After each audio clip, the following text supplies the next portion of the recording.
Hey friends, Dawn here, Soul Goals Podcast. So glad to have you joining in today. This is week number 49 of 52 weeks in this second year on the podcast. My good friend Dixie and I have been embarking on 52 weeks of self help growth, personal exercises. And let me just tell you, some of them have been super duper doozy. Ultimately, the idea, however, if you're new to the podcast, is to bring these wonderful exercises to you, our viewers, our listeners, to let you know everything that we have experienced with them so that ultimately you get a firsthand look at what these different things do, how they can help. What are the pros and cons based on our experiences? And then you get to pick and choose. That might be something that I could incorporate in my daily life that would help me be a better version of myself. First of all, for yourself, but then ultimately for the community that you serve and everyone surrounding you. So that's our goal this year, is to be the best version of ourselves that we can be. And sometimes what that means is doing that big elbow grease work that we a lot of times shy away from, doing different things that would benefit our soul to help uncover and unearth different elements of our story that we need to maybe look at a little bit deeper, reflect on a little bit more so for one season or another, and then letting ourselves do that work. So consider this a little bit of it's that guinea pig syndrome where you can go, I'm going to watch how this goes down with them. And if this works for them, it may give me just a little bit of the nudge that I need to give it a try myself. Because, like I said, some of these weeks and these challenges, or rather opportunities, I'm going to try to call them, and I like to call them through the year, is hard. Some of it's really difficult, but some of it is extremely exciting, and all of it across the board is rewarding. I can speak from personal experience. This has been a very rewarding year. And as we dive into week number 49, I love this one. This is called the 5 joys. And basically, what it is every day you pick the time, doesn't matter where. You can do it on your phone. You can have it in a sweet little journal. You can do it as you're drinking coffee. You can voice text it into your phone as you're driving to work. You can write it down or just reflect on it with a simple pad of paper beside your bed at night before you go to sleep. It's about bringing 5 simple joys to your conscious mind that you are in the midst of feeling or experiencing for the day. It could be short phrases. It could be specific words. There's no rhyme or reason to it, but it can be done at any point. So don't put limits on it's got to be this time that I sit down and do this, because it could happen at any point of the day. Just consistently for the week, for 7 straight days, let's write down 5 joys that we are experiencing in our life.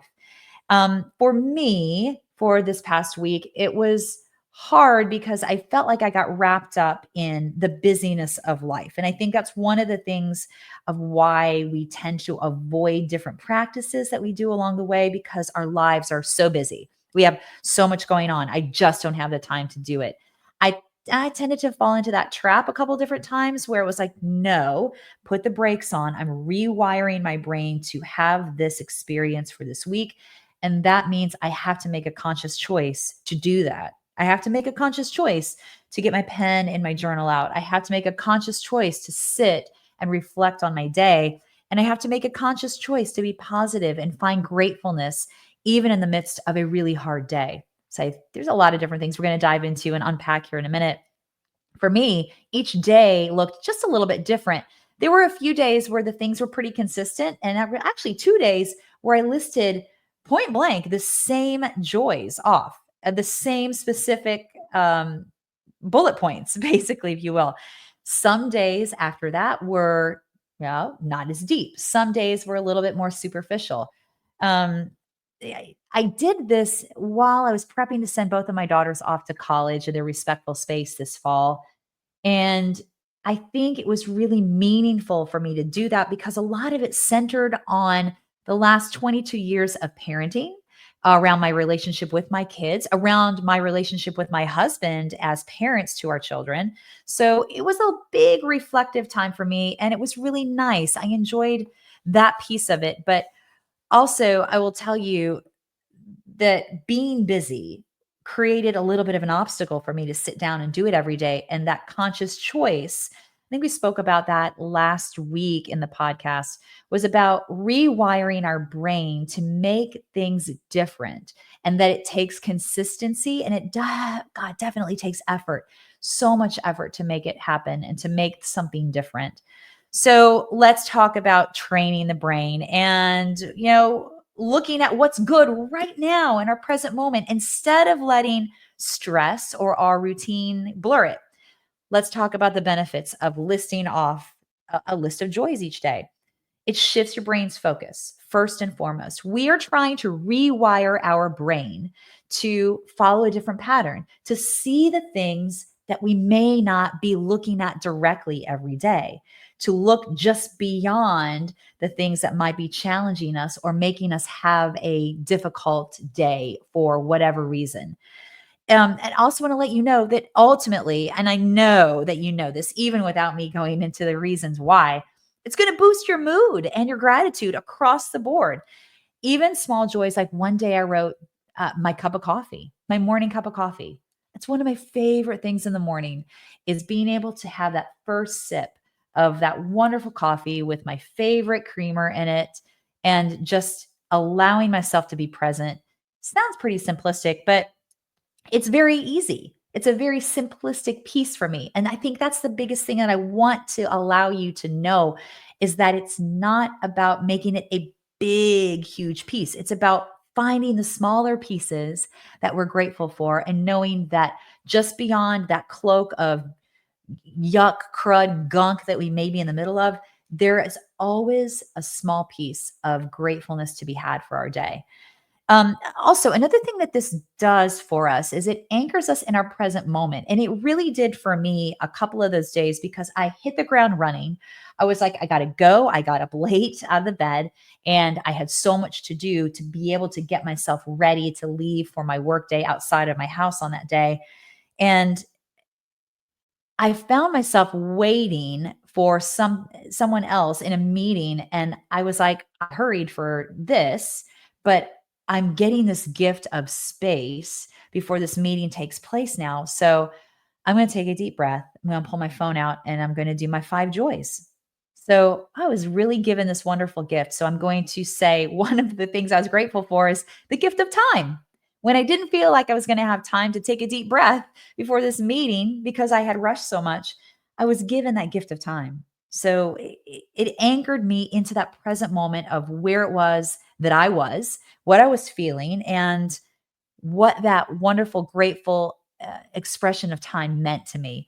Another thing it does is it increases resilience. It sounds kind of weird, but even on our harder days, a joy list or a simple list of five, two, three, four, five different things can give us those moments that are worth holding on to. So it creates this balance when we're having challenges. It reminds us that there are other things on the other side of challenge. We just have to be mindful. And sometimes we have to turn a heavier page to be able to see it. Yeah, and that takes some resilience dependent upon the exercise, dependent upon the experience, dependent upon whatever it is that you are in the midst of.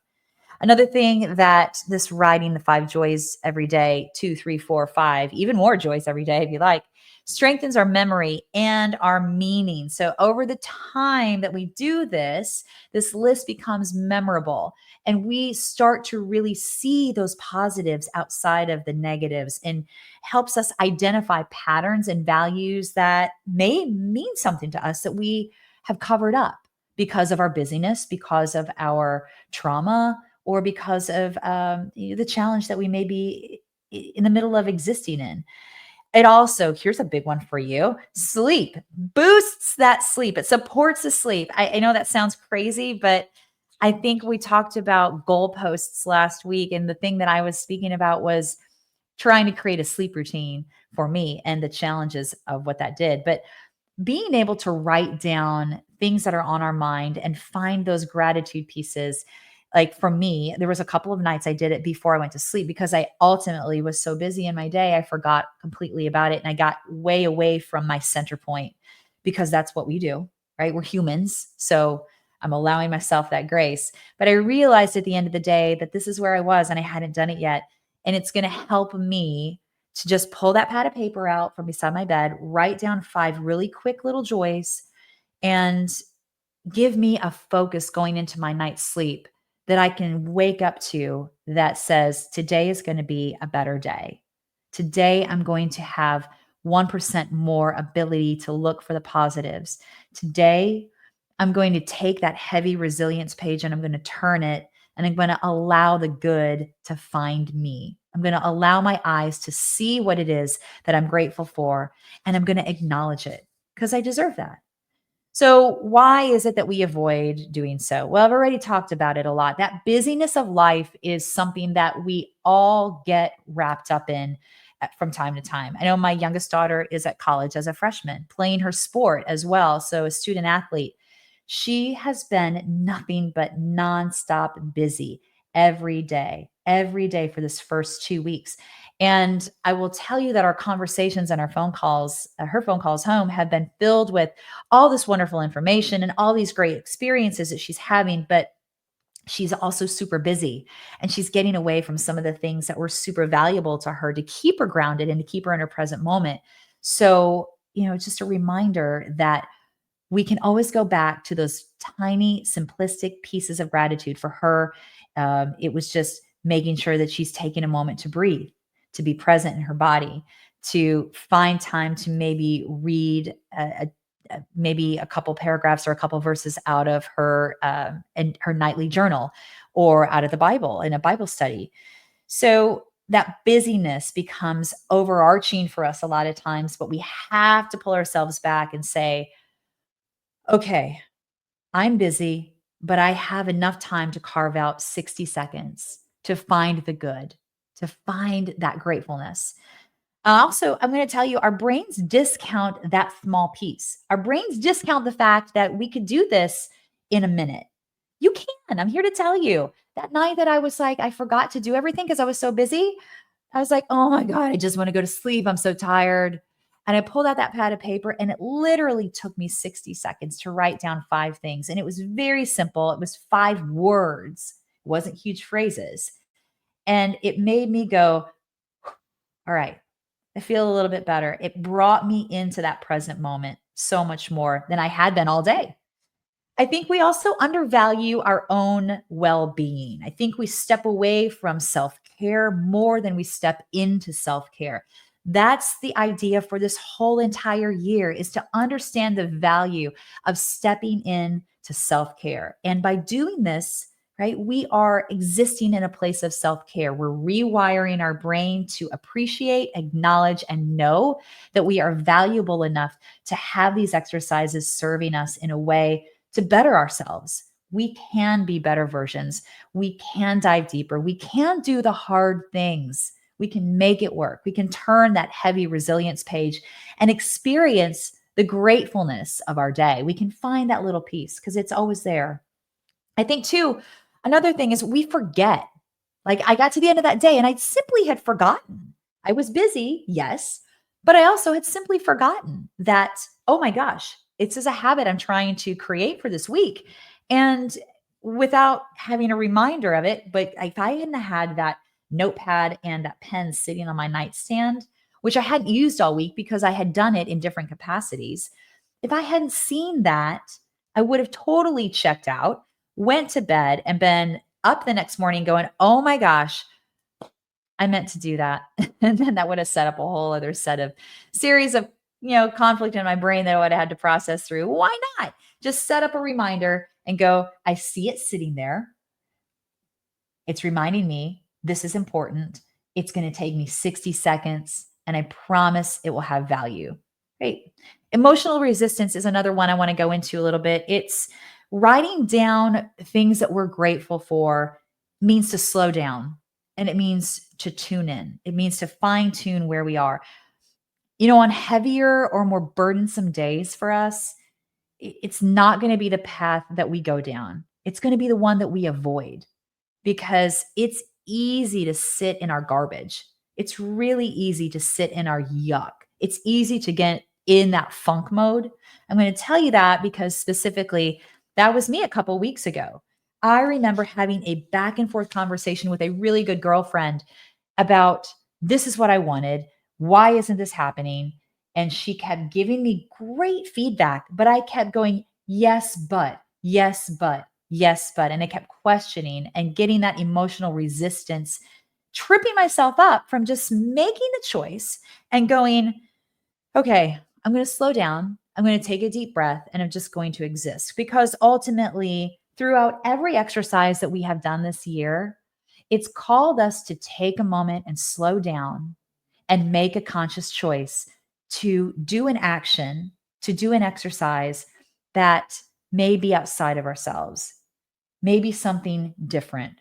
But ultimately, this is calling us to action this year to find pieces that work for us and to find pieces that trigger us so that we can give the gift of understanding to ourselves because we deserve it. That emotional resistance that we have for so many of us has been shelved and stacked and pushed to the corner. And opening up that door can be really overwhelming. It can be daunting. It can be unnerving, depending upon the circumstance you're dealing with. This is where I always suggest unpacking your stuff with a therapist, a qualified, certified professional that can definitely give you the insights and the practices and the tools along the way to help you. And also having a support system around you of friends, of family. It can be one person, it can be 10 people that can help give you that lift and not pick you up, but can stand with you, can empathize with you when you are in the midst of creating that emotional resistance and not diving into your stuff. So when you do choose to open up Pandora's box and go, I'm ready, I see it, I need help, right? It's creating choice. We have choice. I'm just letting all of us know we have choice to slow down, to make a conscious effort, to do something good for ourselves today. And like I said, this is what this whole year has been about. I have been so honored to be with you for this whole year and to do these wonderful exercises and to let you know how hard some of them have been and also how rewarding some of them have been in the end. Because ultimately, we're here to connect, we're here to serve, we are here to be workers of beautiful pieces that can help us be the best versions of ourselves we can be. I know I say that every week, but if you're not working to be the best possible space and best possible version of yourself that you can be, I'm letting you know that you deserve to do that work. Even 1% of it. I've said that the last few weeks. It's a big piece. 1% better is all you need. 1% choice and stepping off the curb today in just 1% difference is really all you need. That's creating that ripple for you. That will create that ebb and flow that will create that opening that a lot of times we need to be able to be who we are here to be, to follow the passions that are inside of us, to follow that direction that is innately within our soul's goals. We all have them. We all have them. We've been imprinted in our DNA, in our brains, in our souls, all the way across the board. Our brains are wired to chase urgent, to chase discomfort, to chase the quick stuff. And I know some of you may say, "Our brain, I'm not wired to look for the negative. I'm not wired to look for the stuff that's coming my way that's hard." But if we can't make a specific choice to step outside of that role that maybe we've been existing in for a while, then we're doing ourselves a huge disservice. I'm here to tell you, big piece for me. That was a huge turning point in my therapy when I realized no one else is doing this work for me. No one else is doing it for me. It's me. I have to make that concerted effort to step one little bit, to take one toe out today and explore something that I know is going to benefit me. And I know my soul is being driven to. There you go, guys. It's the small, steady practices that shift us the most over time. Slow and steady wins the race. You got to be consistent. And in these exercises this year, consistency is beautifully the key for us all. and we can stumble and we can backslide because that's what we are doing, right? We're humans. We're going to do it. We are not perfect souls. But I will tell you that our souls were made in this beautiful way to have these wonderful life experiences and to dive deeper into the meaning of who we are, to grow for ourselves and for our community. So until next time, guys, everyone has a story and every story matters. Let's go out today and let's make your story count.